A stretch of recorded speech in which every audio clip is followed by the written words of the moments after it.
माननीय अध्यक्ष जी, मैं आपका आभारी हूं। आपने शिक्षा विभाग की इस चर्चा को सफलता के साथ चलने के लिए गृह में अनुमति दिया। डिमांड्स फॉर ग्रांट में एजुकेशन को बिजनेस एडवाइजरी कमेटी ने सर्वसम्मत निर्णय करके आज एक सफल चर्चा हुई है। कुल 44 ऑनरेबल एमपी ने इसमें अपने बहुमूल्य सुझाव दिए, अपने विचार रखे, आलोचना किए, समालोचना किए। शायद ये अच्छी बात है।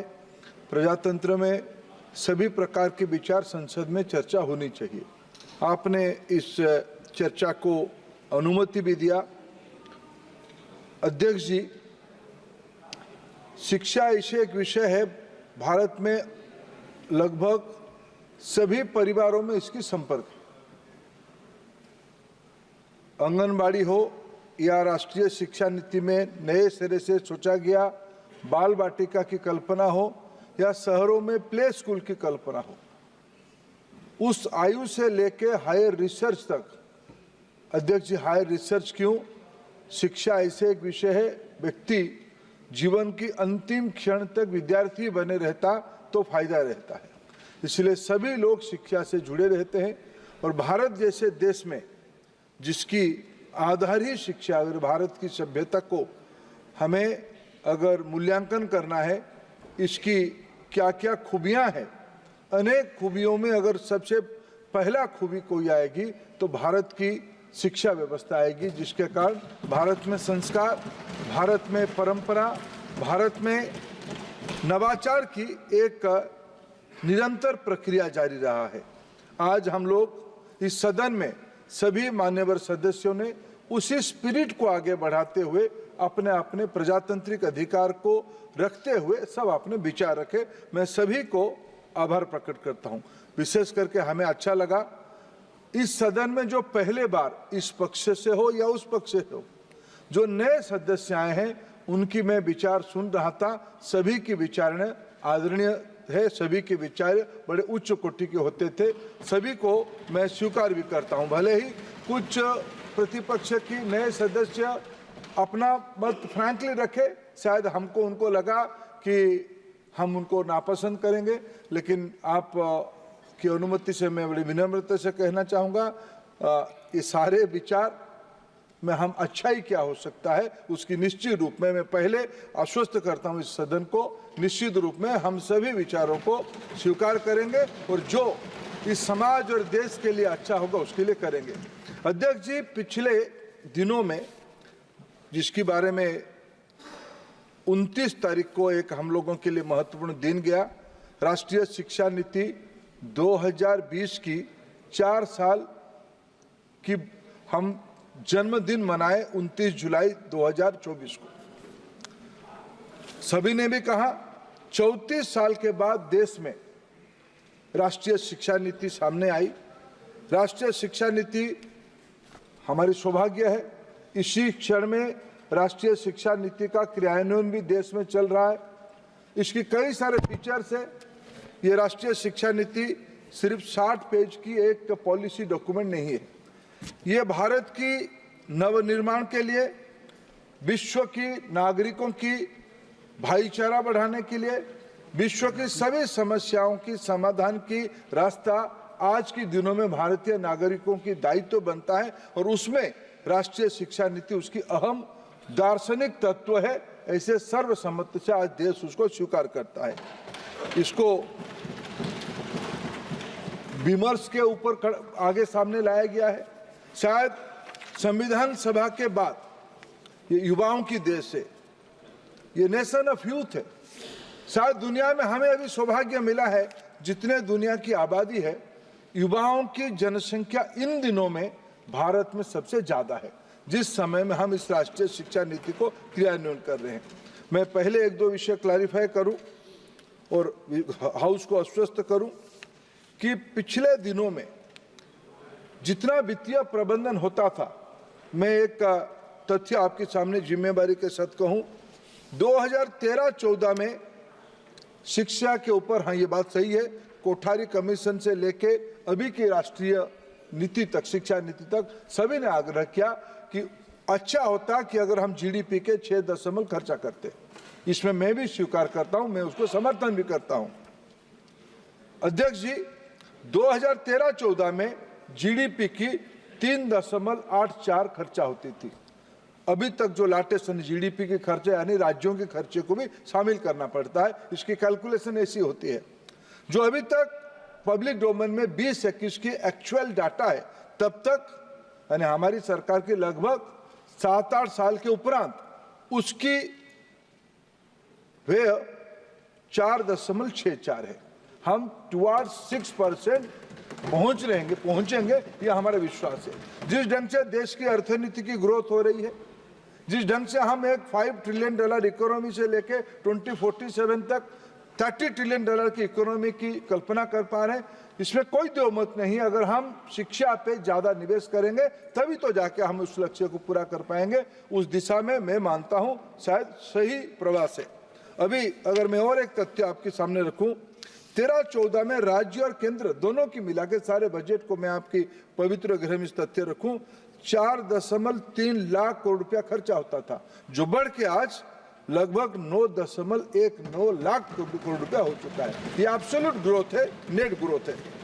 अध्यक्ष जी, इसी साल बजट में केवल शिक्षा में 1,20,000 करोड़ रुपया खर्चा हुई है। रोजगार के विभिन्न आयामों में लगभग 22,000 करोड़ रुपया की वित्तीय व्यवस्था किया गया है। महत्वाकांक्षी स्किल डेवलपमेंट में केंद्र सरकार, राज्य भी अलग खर्चा करते हैं, केंद्र सरकार 4,520 करोड़, समूचा 1,48,000 करोड़ रुपया की व्यवस्था इसी साल की बजट में हुई है। इतना ही नहीं, केवल अगर मैं उसको स्टैटिस्टिक्स के साथ कन्वर्ट करूं, 2013-14 में जितना खर्चा होता था और इस साल की वित्तीय प्रबंधन जितना हुई है, उसमें 78% की ग्रोथ हुई है स्कूल हायर एजुकेशन में। और स्कूल एजुकेशन को अगर मैं कहूं, 13-14 में जितना खर्चा होता था और आज की स्पेंडिंग, इसमें 40% की ग्रोथ हुई है। और पिछले इस साल का खर्चा और पिछले साल की तुलना करें, ये 8 और 7% की ग्रोथ हुई है। स्कूल में 7, हायर एजुकेशन में 8। अभी मेरे मित्र ओवैसी जी नहीं है, वो कोट कर रहे थे कि नहीं हायर एजुकेशन में घट गया। तथ्य ऐसा नहीं है, शायद उनकी जानकारी सुधार लेते तो अच्छा होता। बजट की जो व्यवस्था है, अध्यक्ष जी, मैं हमारी एजुकेशन पॉलिसी की, राष्ट्रीय शिक्षा नीति की जो इस बजट में जिसके बारे में भरपूर सोचा गया है, शिक्षा को एक्सेसिबल करना, शिक्षा इक्विटेबल हो, शिक्षा अफोर्डेबल हो, शिक्षा क्वालिटेटिव हो और शिक्षा अकाउंटेबिलिटी के साथ रहे, ये 5 पिलर के ऊपर शिक्षा की व्यवस्था को सोची गई है। मैं अगर शिक्षा की एक्सेसिबिलिटी में एक तथ्य आपके सामने रखना उचित मानता हूं इस गृह के सामने। अध्यक्ष जी, जब 2013-14 में हम लोग दायित्व में आए, तब हमारे सामने यूनिवर्सिटी की संख्या क्या था? हमारे सामने यूनिवर्सिटी की संख्या कुल मिला के था 760। 14-15 में इस देश में यूनिवर्सिटी की संख्या था 760, जो अभी बढ़ के 54% की ग्रोथ हुई है, 1168 हुई है। ये यूनिवर्सिटियों की मैं आपको तथ्य देता हूं। अगर मैं समूचा हायर एजुकेशन इंस्टीट्यूशंस की सूची आपके सामने रखूं, अध्यक्ष जी, मैं 1 मिनट आपको समय लूंगा, इतने विषय आए हैं। आज IIT, IIM, NIT, ये सारे में आज उच्च शिक्षण संस्थानों में काफ़ी वृद्धि की गई है। अध्यक्ष जी, अगर मैं केवल उच्च शिक्षण संस्थान की नहीं कहूँगा, अभी हमारे राजस्थान के मित्र बैठे हैं, वो आदिवासी शिक्षा के बारे में उल्लेख कर रहे थे। मैं एक विषय आपके सामने ध्यान आकर्षण करना चाहता हूं। अध्यक्ष जी, प्रधानमंत्री जी ने PM जनमन ऐसे एक स्कीम लाए, विशेष करके हमारे देश में जो प्रिमिटिव ट्राइब्स है वो बहुत कम संख्या में है, उनकी कुल मिला के समूचा इसकी जोड़ करे तो कुछ लाखों में होंगे। ये वोट को कोई प्रभावित नहीं करते हैं, लेकिन प्रधानमंत्री नरेंद्र मोदी जी के नेतृत्व में चलने वाले सरकार सबके साथ सबकी विकास की बात कहती है, तो हम कहते हैं, जो कहते हैं उसको करते हैं। मैं उसकी एक ही उदाहरण दूंगा। आज पीएम जनमन में हमने तय किया है 500 हॉस्टल्स उन जिलों में बनाया जाएगा जिसमें 119 हॉस्टल की काम शुरू हो गई है। ये आदिवासी शिक्षा के प्रति हमारी प्रतिबद्धता है। अध्यक्ष जी, आज इक्विटी के बारे में चर्चा हुई। कई मित्रों ने इन दिनों में विशेष करके महिलाओं की शिक्षा के बारे में कहा कि भाई बच्चों की संख्या घट रही है, बच्चों की संख्या बढ़नी चाहिए। मैं कुछ तथ्य आपके सामने रखना चाहूंगा। उच्च शिक्षा में 14-15 को बेस मानते हुए अगर हम 21-22 में तुलना करें, आज जीईआर की संख्या बच्चियों की शिक्षा में 32% की ग्रोथ हुई है। इन दिनों में यह सबसे बड़ा उपलब्धि है। अध्यक्ष जी, उसमें विशेष करके आज तो हमें गौरवान्वित होनी चाहिए, आनंदित होनी चाहिए। लड़कियों की पढ़ने में, स्टेम एजुकेशन में अगर दुनिया में सबसे ज्यादा कहीं बच्चियां पढ़ते हैं, उस देश की नाम है भारत। 43% की ग्रोथ हुई है इन दिनों में।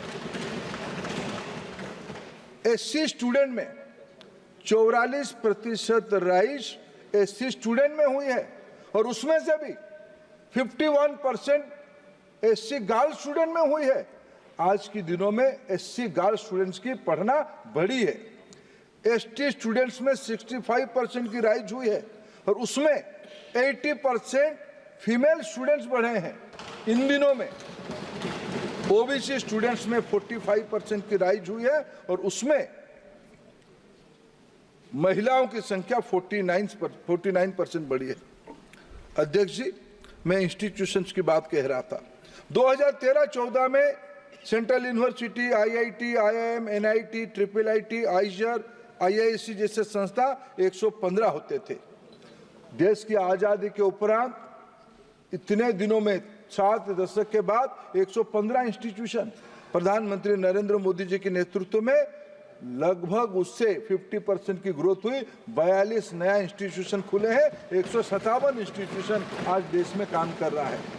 अध्यक्ष जी, हमने इंक्लूसिव एजुकेशन की बात कही। पहले स्कूल शिक्षा में बच्चों को, जो विशेष करके दिव्यांग बच्चे हैं, उनको समझने में बहुत दिक्कत होती थी। हमने राष्ट्रीय शिक्षा नीति की परामर्श के तहत इंडियन साइन लैंग्वेज को डेवलप किया। आजकल आप देख रहे होंगे सभी सभाओं में, सभी स्कूल्स की पढ़ाई में इंडियन साइन लैंग्वेज को प्राथमिकता दी गई है। अध्यक्ष जी, आज के दिनों में चिल्ड्रेन विथ स्पेशल नीड, दिव्यांग बच्चों के लिए लगभग 27% स्कूल तक हमारी कवरेज बढ़ चुकी है। अभी मेरे मित्र ओवैसी जी कह रहे थे, बच्चियों की, विशेष करके मुस्लिम बच्चियों की पढ़ने की संख्या घटी है। अध्यक्ष जी, तथ्य तो ऐसा नहीं कह रहा है। मैं आपके सामने इस गृह में तथ्य रखना चाहता हूं।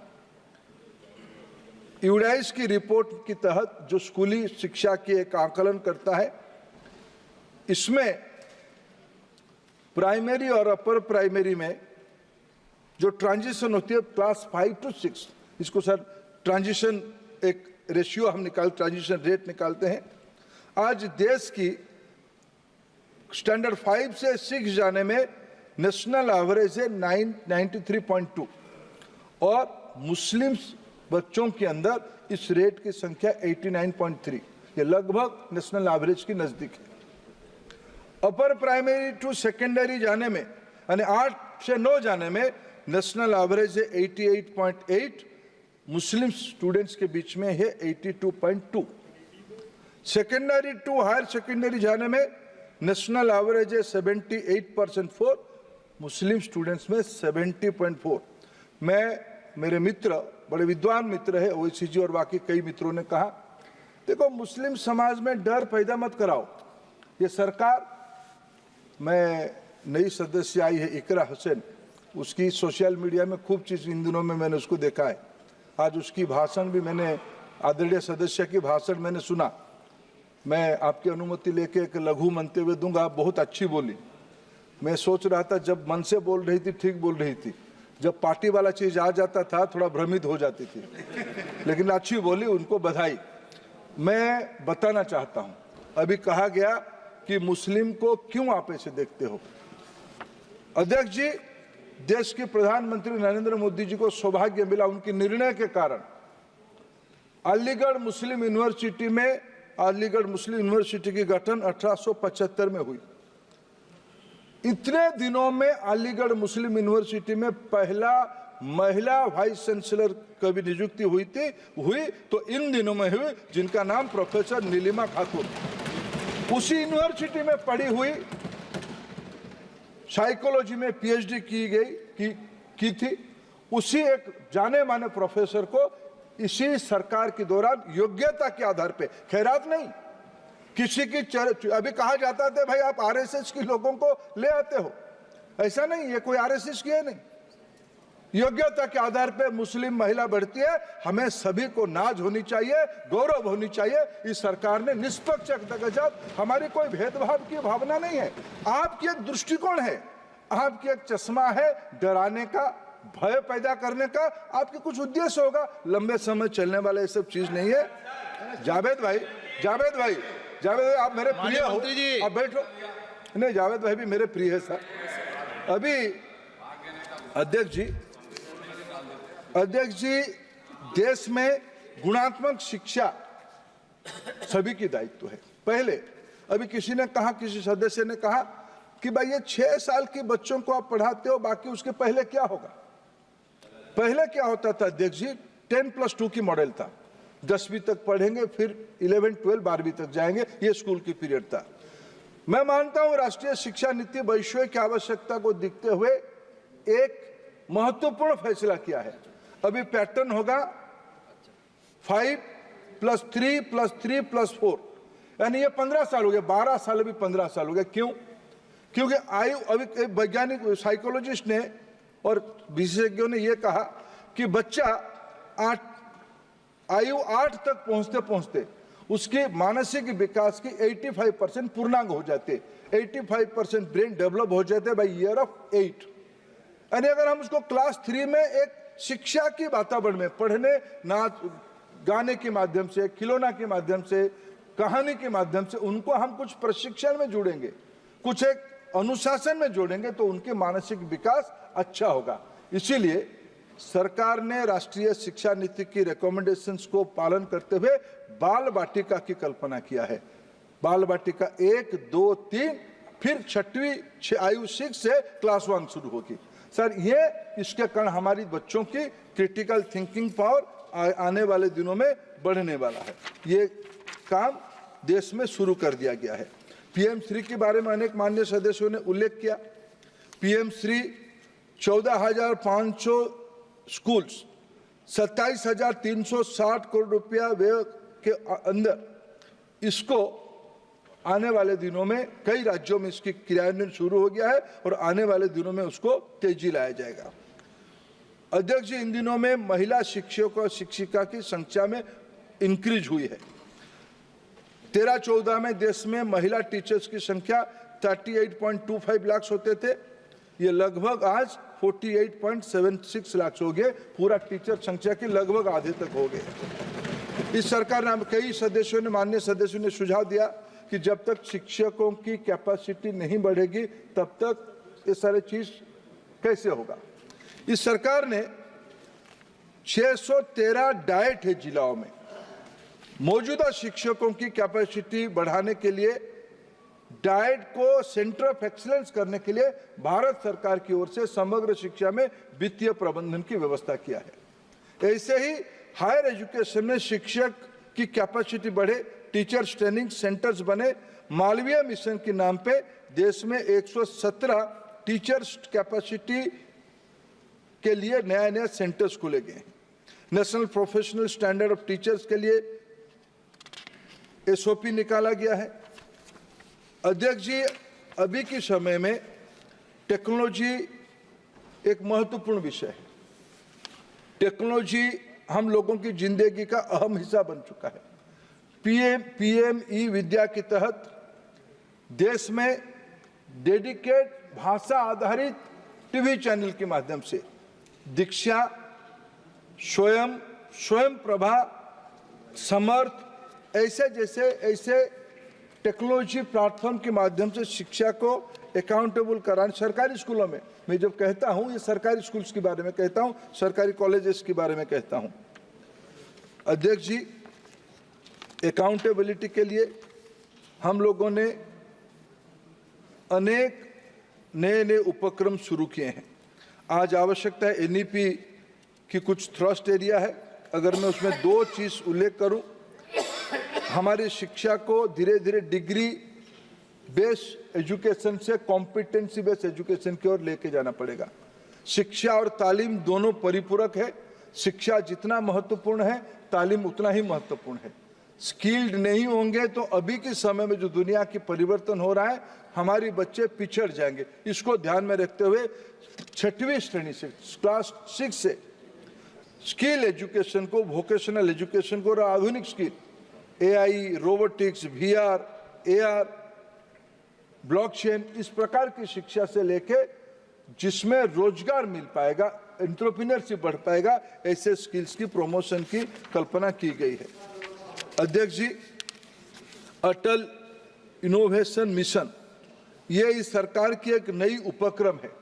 हमारे देश की बच्चों के अंदर एक इनोवेशन करने की इनहेरेंट कैपेसिटी है, उनकी डीएनए में है।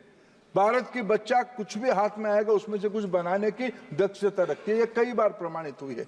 इसको एजुकेशन की, विशेष करके स्कूल एजुकेशन की फॉर्मल सिस्टम पे लाके, जो आइसोलेशन में कुछ एक लैबोरेटरी होता था, उसको एक मिशन मोड पे अटल इनोवेशन मिशन, अटल टिंकरिंग लैब, इसको एक जन आंदोलन के रूप में स्कूल्स में, उसमें मेंटर की व्यवस्था, उसमें लोकल इंडस्ट्री की पार्टिसिपेशन, इसकी एक कल्पना की गई है शिक्षा नीति में।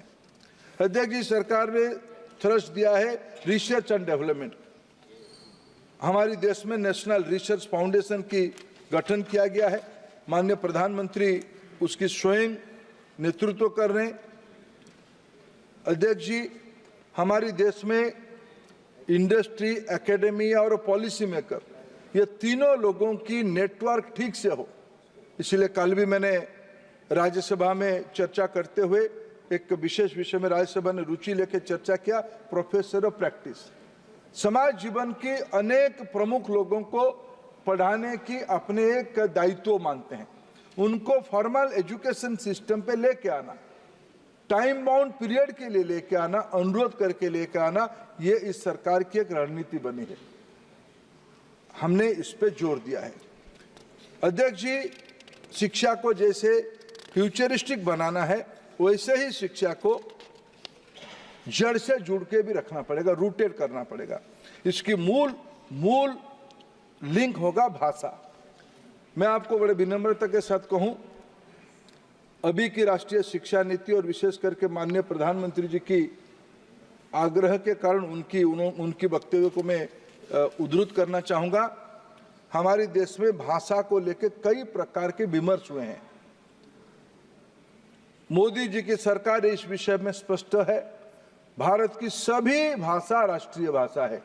वो तेलुगु हो, मलयालम हो, तमिल हो, पंजाबी हो, उड़िया हो, ओमिया हो, बंगाली हो, मराठी हो, गुजराती हो, ये सभी भाषा, हिंदी, सिंधी, ये सारे भाषा, उर्दू भी निश्चित रूप में होशी जी, 22 शेड्यूल लैंग्वेज, सभी भाषा राष्ट्रीय भाषा है। सांथाली उसमें आता है, सांथाली उसमें भी आता है।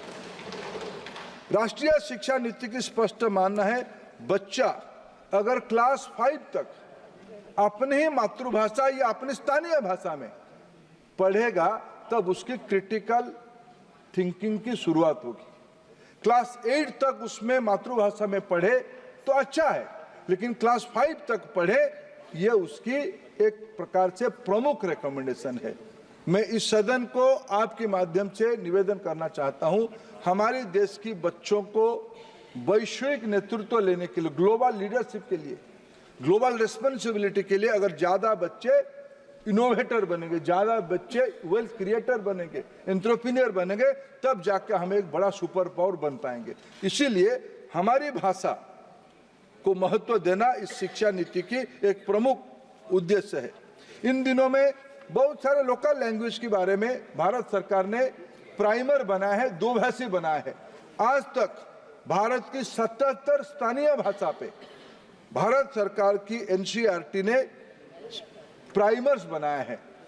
अध्यक्ष जी, आज जेई हो, नीट हो, सीयूईटी हो, ऐसे 13 मातृभाषा और स्थानीय भाषा में आज परीक्षाएं होते हैं।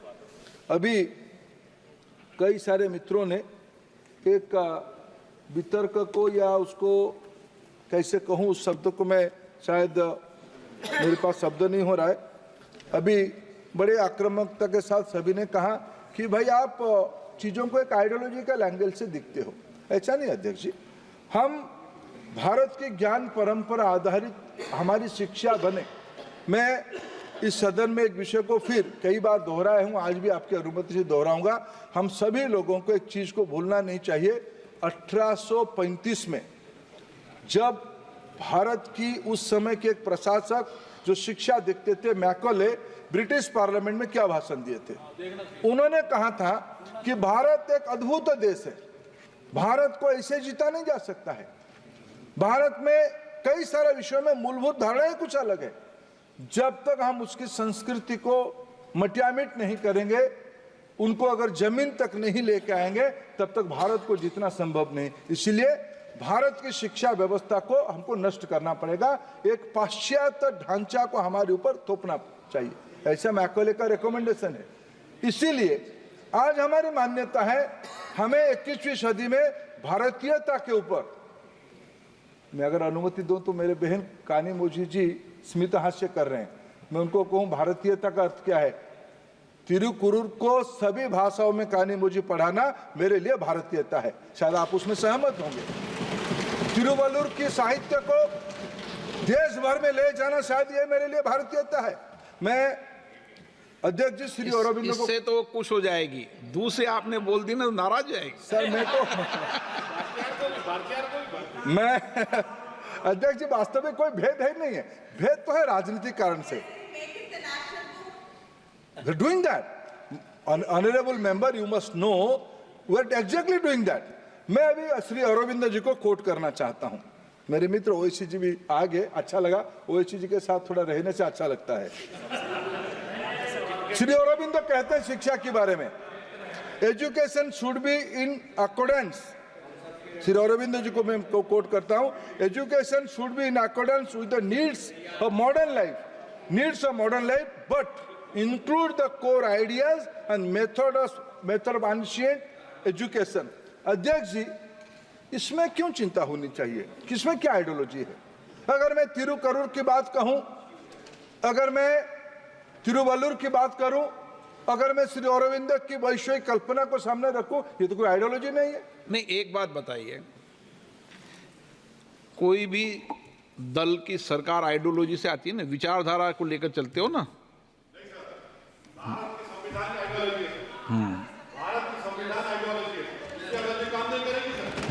संविधान आइडियोलॉजी है सर, मेरी आइडियोलॉजी क्या काम आएगी इसमें? मैं किस पे ओत ले रहा हूं? संविधान पे ओत ले रहा हूं सर। आप गोलवालकर की आइडियोलॉजी क्या काम में आएगी? नहीं आएगी ना सर।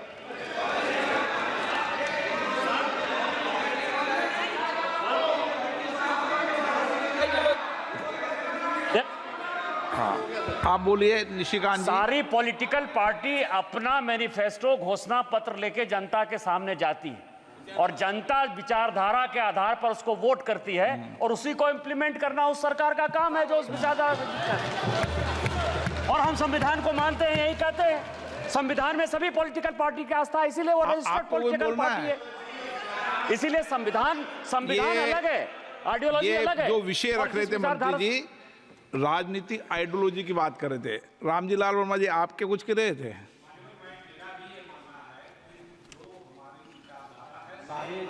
काय की विचारधारा आपकी? जो संविधान की है, संविधान की विचारधारा की बात नहीं हुई। संविधान की विचारधारा तो एक ही है। संविधान के अनुसार हम चलेंगे। संविधान की जो मूल भावना है उसको हम विकृत नहीं करेंगे। वही हमारा उद्देश्य होना चाहिए। संबित पात्रा जी, कभी क्या संसद बिल्कुल ज्ञानवान भी होती रहनी चाहिए। सभापति महोदय, आपने जो कहा कि सभी पार्टियां अपनी अपनी विचारधारा को लेकर जनता के बीच में जाती है, अपने विचारधारा के माध्यम से चुनकर आती है, जनता जनार्दन है, मैं इसका समर्थन करता हूं। और इसके पीछे का मूल भाव है संविधान समुद्र है, वह महासमुद्र है जिसमें सारी आइडियोलॉजीज आके समाहित तो होती है। चाहे हमारी आइडियोलॉजी है, चाहे उनकी आइडियोलॉजी है, उनको समाहित अंततोगत्वा समुद्र में ही होना पड़ेगा। और दुनिया में भारत का एक ऐसा संविधान है जिसमें सभी जातियां, धर्म, भाषा की मान्यता है। ये ताकत भारत के संविधान की। और संसद भी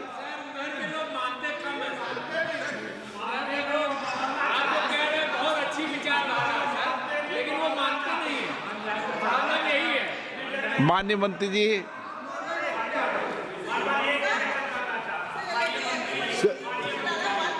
प्लीज मैं आपको दे दूंगा, प्लीज। आप क्या बोलना चाहती, बोलिए बोलिए बोलिए। कनिमोजी जी, अब बोलेंगे, माइक अब चालू होगा mic. Thank you, sir. Sir, there was a time when women were not allowed to be educated. It was much before the British came here. There was a time when all communities were not allowed education. So we should not go back to कहाँ that. अधिकार नहीं था शिक्षा लेने का? Sir? Sir, no, where? एक minute. Please read the Manusmriti. आप सब बैठ जाइए ना, मंत्री जवाब देंगे। Please read the Manusmriti. Sir, my grandmother was not allowed to go to college. Sir, every caste and community. Bharat के संविधान में एक मिनट भारत I के am not संविधान talking में about the कभी भी constitution, sir. I'm talking वर्ग before- और लिंग के आधार पर हमने शिक्षा का बंटवारा कभी नहीं किया। माननीय मंत्री जी, अध्यक्ष जी, अब तमिलनाडु में किया हो तो पता नहीं मुझे, बाकी यहाँ तो नहीं किया देश में। अच्छा, एक मिनट माननीय मंत्री जी, आप पूरी बात कर लें, आप बात पूरी कर लें। Sir, आपकी कहा कि आपकी माता जी को विद्यालय में जाने के लिए रोका, ग्रैंड मदर को। वो सामाजिक रूप से अलग अलग प्रदेशों के अंदर इस विषय को लेकर आंदोलन हुए थे, लेकिन संविधान के अंदर हमेशा हम संविधान से चलते हैं, संसद संविधान में चलती है। संविधान में कभी किसी को रोकने का अधिकार संविधान में कभी नहीं रहा, डिबेट में नहीं रहा। yes, sir. Sir, Baba Saheb Ambedkar said that caste system. 52 के पहले तो अंग्रेजों का राज था, उसके लिए तो लड़ाई लड़ी अपन ने।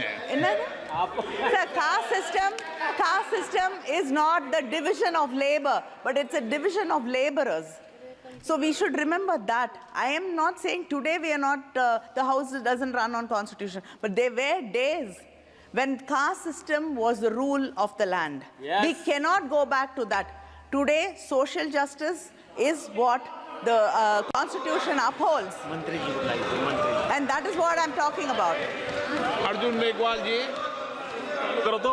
हाँ, अध्यक्ष जी, जो आपने विषय रखा, आपका माइक- एक लाइन आपका माइक थोड़ी बंद कर रहा हूं।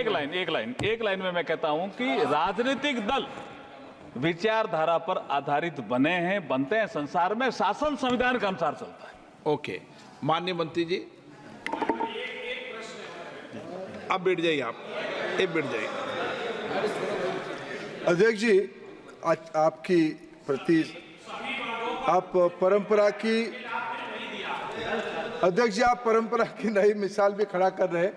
शायद इन दिनों में शायद हाउस इसीलिए है, एक अच्छा विषय पे पक्ष विपक्ष रहे, चर्चा हो, उसमें से कुछ अमृत निकलना ही निकलना है। सब डेमोक्रेसी के ही शर्त है साहब। भारत के अंदर ही डेमोक्रेसी से ही हम आज 400 करोड़ से 48 लाख करोड़ तक के बजट को बढ़े हैं। अध्यक्ष जी, मैं फिर आदरणीय सदस्य को एक बात याद दिलाता हूं, उन्हीं के राज्य की एक, मैंने जितना शायद मेरा इच्छा है कि मैं तमिलनाडु की भाषा को पढूं, समझूं और तमिलनाडु की सभ्यता को और जानूं। इसी संसद की जब नींव रखा गया था, इस नया भवन की जब नींव रखा गया था, माननीय प्रधानमंत्री जी ने एक भाषण दिया था। आप भी आदरणीय अध्यक्ष जी उपस्थित थे, आप भी मंच पे थे। प्रधानमंत्री जी ने कहा कि देश विश्व में प्रजातंत्र के बारे में कई धारणा है, भारत प्रजातंत्र की जननी है। भारत में कब प्रजातंत्र के बारे में सोचा गया? तमिलनाडु की तंजावुर के पास 4th सेंचुरी में, उन दिनों में पंचायत व्यवस्था कैसे रहेगी और पंचायत में अगर कोई प्रतिनिधि को, कोई चुने हुए व्यक्ति को कुछ गड़बड़ी किया, निकालना कैसा है, उसकी भी एसओपी उस शिलालेख में लिखा गया था। ये मेरे भारत की सभ्यता है, यही अध्यक्ष जी मेरा आइडियोलॉजी है, इसी को लेकर मैं गौरव कर रहा हूं। दूसरी बात रहा महिलाओं के बारे में कहा गया। अध्यक्ष जी, मैं जिस प्रांत से आता हूं वो मेरा महाप्रभु की प्रांत है, मेरा परिचय महाप्रभु जगन्नाथ है। महाप्रभु जगन्नाथ जी की धर्मपत्नी महालक्ष्मी है। 1500 सदी में महालक्ष्मी ने, एक लोक कथा में है, महाप्रभु जगन्नाथ जी और उनके बड़े भाई जात पात की बात की है। महालक्ष्मी जी को पसंद नहीं हुई। महालक्ष्मी किचन के इंचार्ज थे, वो घर छोड़ के किचन बंद कर दिया, उनको भूखो रहना पड़ा। फिर जाके माफी मांगा, महाप्रभु ने माफी मांगा अपनी धर्मपत्नी को, माफ करो, हम जात पात की बात नहीं करेंगे। ये 1500 सदी में मेरे वहां के फिलोसोफर बलराम दास जी ने लिखा है। मेरे सभ्यता में महिलाओं को महिमा मंडन, मैं तो अर्धनारीश्वर का पूजक हूँ। सब मैं महाप्रभु शिव भगवान की, यहाँ तो भगवान की फोटो दिखाया गया था, तब ठीक संबित पात्र ने भी याद दिलाया था। शिव भगवान की आधे पार्वती है, आधे शिव जी है। इसकी अर्थ मेरा सभ्यता अर्धनारीश्वर को पूजा करता है, और मैं सर यही मेरा आइडियोलॉजी है। और उसमें कोई विषय में ये किसी की किचन बंद मत करो आप। अध्यक्ष जी, इस सदन में शिक्षा के ऊपर चर्चा करते हुए ये कहा गया कि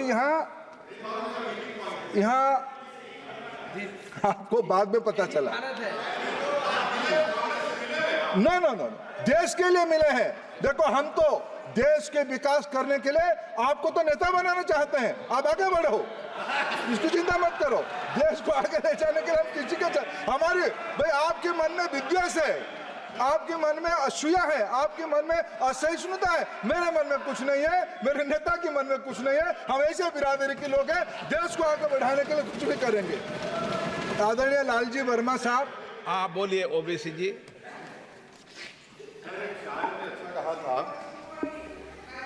लोग तुम्हारी दुश्मनी से डरते हैं, मैं तुम्हारी दोस्ती से डरता हूं।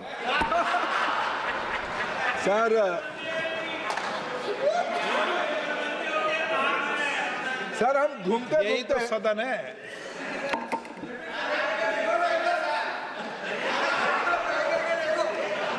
अध्यक्ष जी, अभी उच्च शिक्षा विभाग में सामाजिक न्याय के बारे में चर्चा किया गया। सर, मैं आज बड़ी जिम्मेवारी के साथ, लालजी वर्मा साहब हमारे देश की सामाजिक न्याय आंदोलन की एक अच्छे कार्यकर्ता है, मैं उनको सालों से जानता हूं, व्यक्तिगत हमारा परिचय अभी हुआ, लेकिन सर वो भी उठाते। मैं एक तथ्य आपके सामने रखना चाहता हूं। वर्मा जी, कुछ विषय को, सत्य को भी स्वीकार करना चाहिए। पिछले दिनों में हमारी सरकार ने क्या होता है कि अध्यापक पद निरंतर खाली हो जाता है, रिटायर करते हैं, फिर नए लोगों को भरना पड़ता है, रिटायर करते हैं, नए लोगों को भरना पड़ता है। इन दिनों में लगभग 39,315 अध्यापक और नॉन टीचिंग स्टाफ को हमारी सरकार ने इन दिनों में, पिछले 2 साल के अंदर हमने नियुक्ति दिया है। और एक नीतिगत बात मैं कहना चाहता हूं। नीतिगत बात यह है, मैं सदन के सामने सभी सदस्यों को कहना चाहता हूं। सब लोग बड़े आग्रह से कहते हैं, भाई गिनाते हैं, एससी की पोस्ट इतने खाली है, एसटी की पोस्ट इतने खाली है, ओबीसी की पोस्ट इतने खाली है। साहब, ये पोस्ट कब से खाली है? पहली बात इन्होंने किसी सदस्य, कोई माननीय सदस्य ने कहा कि नॉट फाउंड सुइटेबल, एनएफएस वाला कोटा लगा देते हैं। सर, ये व्यवस्था को बंद कौन किया? देश में अनेक प्रधानमंत्री सदन में, उस सदन में दायित्व लिए थे। देश का पहला प्रधानमंत्री श्री नरेंद्र मोदी जी 2019 में कानून लाते हैं, the central education institution reservation in teachers cadre act 2019। उसमें पहला शर्त रहता है नॉट फाउंड सुइटेबल वाला व्यवस्था रहेगा ही नहीं। अगर नहीं मिलता है, please please please Lalji Verma ji, मैं आपको इतना आदर करके कहा, डेमोक्रेसी को इतना तो प्रेम करिए थोड़ा। मैं आपकी सारे बात सुन लूंगा, आपको मेरे सारा विषय चर्चा मेरे तथ्य को सुनिए पहले। साहब, हमने खाली रखा है। पिछले दिनों में क्या होता था, SC ST OBC के नाम पे रहता था, एक बार इंटरव्यू को कॉल किया, 2 बार इंटरव्यू का नोटिस दिया, तीसरे बार not found suitable general category भरते थे। मोदी जी की सरकार आने के बाद इसको खाली रखा और भरेंगे हम लोग। हमने PhD, पहले असिस्टेंट प्रोफेसर की पोस्ट के लिए PhD की अनिवार्यता, हमने उस PhD की अनिवार्यता को खत्म किया है। ये हमने किया है, ये रातों रात नहीं होता है साहब। दूसरा मैं उदाहरण देना चाहता हूं। पहले जो केंद्र की 15% कोटा रहता था नीट UG में, सभी मेडिकल कॉलेजेस में, उसमें ये व्यवस्था तो, रिजर्वेशन की व्यवस्था तो संविधान प्रदत्त है, कई सालों से आया। क्या सर उसमें OBC विद्यार्थियों के लिए कोई कोटा था लालजी साहब? 2021 में नरेंद्र मोदी जी की सरकार देश में मेडिकल शिक्षा में 27% आरक्षण रखा है। ज्योति जी आप बैठ जाए, ज्योति जी मेरे बहन चुप बैठो। अध्यक्ष जी, यह सरकार सामाजिक न्याय के प्रति प्रतिबद्ध वाला सरकार है। हम भाषण नहीं देते हैं। सामाजिक न्याय में एक परिवार की न्याय को हम आगे बढ़ाने वाले नहीं है। सामाजिक न्याय में दलित, वंचित, गरीब, महिला, निष्पेषित लोगों की दायित्व लेने वाले हम लोग हैं, इसलिए हमने करके दिखाया। अध्यक्ष जी, 1 मिनट। माननीय मंत्री जी, माननीय सदस्यों, सभा की सहमति हो तो सभा की कार्रवाई मंत्री जी के रिप्लाई के बाद जो शून्यकाल, जिनके लिस्टेड शून्यकाल निकले थे और नहीं हो पाए थे, उनके लिए 1 घंटे की समय दिया जाएगा। बाकी बचे शून्यकाल को बढ़ा दिया जाएगा। अभी 9 बजे तक की कार्रवाई बढ़ाई जाती है। अध्यक्ष जी, 0 ओवर लेंगे आपका, 0 ओवर निशिकांत जी, सबसे अंतिम में आपका लेंगे। अध्यक्ष जी, यहाँ हमारे हाउस की वरिष्ठ सदस्य आदरणीय सौगतदा अभी नहीं है। सौगतदा की एक आलोचना की एक शैली है, मैं उसको स्वीकार भी करता हूँ, स्वागत भी करता हूँ। और मैं उड़ीसा का हूँ, उनको ना पहचानूं तो कौन पहचानेगा? और हम उड़िया लोग उनको पहचानते ठीक से, वो कैसे बात करते हैं, क्यों बात करते हैं, व्यक्ति को ऊंचा करते हैं नीचा करते हैं, हम उड़िया लोग जानते हैं सब। उन्होंने कहा कि आप इंस्टीट्यूशन बर्बाद करते हो। दादा, आप ही के राज्य में देश की एक बहुत बड़ा इंस्टीट्यूशन था, उसका नाम है जादवपुर यूनिवर्सिटी। भारत सरकार उसको IOE का मान्यता दिया, इंस्टीट्यूट ऑफ एमिनेंस का मान्यता दिया। इंस्टीट्यूट ऑफ एमिनेंस की मान्यता मिलने से 1000 करोड़ रुपया मिलता है भारत सरकार से पूरा। क्यों नहीं मना किया आपको लेने के लिए? हमने तो कोई शर्त नहीं रखा था, आपको योग्य माना, आपने क्यों नहीं लिया? और 2 साल पहले, पिछले साल जादवपुर यूनिवर्सिटी में एक ग्रामीण इलाका का बच्चा को रिगिंग करके उसकी जान जाने तक नौबत आई। क्या कलकत्ता की पुलिस उस कैंपस में घुस पाई? अब बात करते हो दुनिया को ज्ञान मानते हो, आपकी नाक के नीचे जादवपुर यूनिवर्सिटी की स्थिति क्या हुआ कभी दिखाया आपने? सर, शिक्षा, आप मंत्री जी उनके बेटे ने जवाब मत दो। देखो ये तो अच्छा तरीका है ना, आपको कुछ प्रश्न उठाओगे, उसके उत्तर देने से फिर आप कहोगे नहीं चंद्रमंडल में क्या हुआ। अध्यक्ष जी, भारत सरकार विद्यार्थियों में नए उपक्रम, एक भारत श्रेष्ठ भारत की कार्यक्रम आज चालू हो रहा है। युवा संगम के नाम पे देश की हर एक राज्य की विद्यार्थी, तमिलनाडु के विद्यार्थी जम्मू कश्मीर जाता है, गुजरात के विद्यार्थी सिक्किम जाता है, राजस्थान के विद्यार्थी, सर मेरे राज्य राजस्थान के कुछ विद्यार्थी आए थे मेरे राज्य उड़ीसा में, मैं सौभाग्य से उनको मिलने का सौभाग्य मेरे को मिला। एक लड़का उसमें कहा, सर मेरे जिंदगी में मैं दरिया कभी नहीं देखा था, आई नेवर सॉ सी, मैं समुद्र नहीं देखा था। सर उड़ीसा के ऐसे बच्चे गया राजस्थान, उन्होंने कहा साहब शाम कब होगा, हम इंतजार करते थे, हमारे वहां तो शाम 5:30 बजे हो जाता है, सूर्यास्त तो 5:30 6 बजे तक हो जाए। सर 7:30 8 हो गया, शाम को सूर्यास्त नहीं हो रहा है। सर ऐसे अनुभव युवा संगम में हमारे देश के बच्चों को हमारी शिक्षा विभाग ने दिलवाया। सर आज मैं चुंबक में 1-2 बात कहने का कोशिश किया। सर अभी परीक्षा में तनाव ये हटे ये घटे, ये सभी अभिभावकों की प्रायोरिटी है। सर पिछले 5-6 सालों में निरंतर, और कोई नहीं, एक गार्डियन के नाते, एक पिता के नाते, एक बड़े भाई के नाते, एक दादा के नाते, देश की प्रधानमंत्री नरेंद्र मोदी परीक्षा पे चर्चा में बच्चों से गपशप करने के लिए आते हैं। उसमें भी कुछ लोगों को सहिष्णुता नहीं है, मजाक करते हैं। अगर साहब कोई घर के बड़े बच्चों से आदर से बात करे, अगर सर ये हमारा सभ्यता है क्या, यही मजाक की पात्रता होगा क्या? सर जिनकी संस्कार जैसा है वैसे ही करेंगे बात। सर आज हम बोर्ड एग्जामिनेशन को 10वीं और 12वीं में बोर्ड एग्जामिनेशन होती है, राष्ट्रीय शिक्षा नीति ने परामर्श दिया है बोर्ड एग्जामिनेशन को 2 बार करो। सर 25-26 शिक्षा वर्ष से इस देश में सीबीएसई तो हम राज्य की बोर्ड को अनुरोध करेंगे ट्वाइस बोर्ड एग्जामिनेशन करने के लिए। ये एक मूल शैक्षिक सुधार है, ये मैं मानता हूं। अध्यक्ष जी, हमें 21वीं सदी की चुनौतियों को समझना है। भारत युवाओं की देश है, भारत ज्ञान आधारित देश है, भारत की नियति में एक बड़ी अर्थनीति बनने का तय है।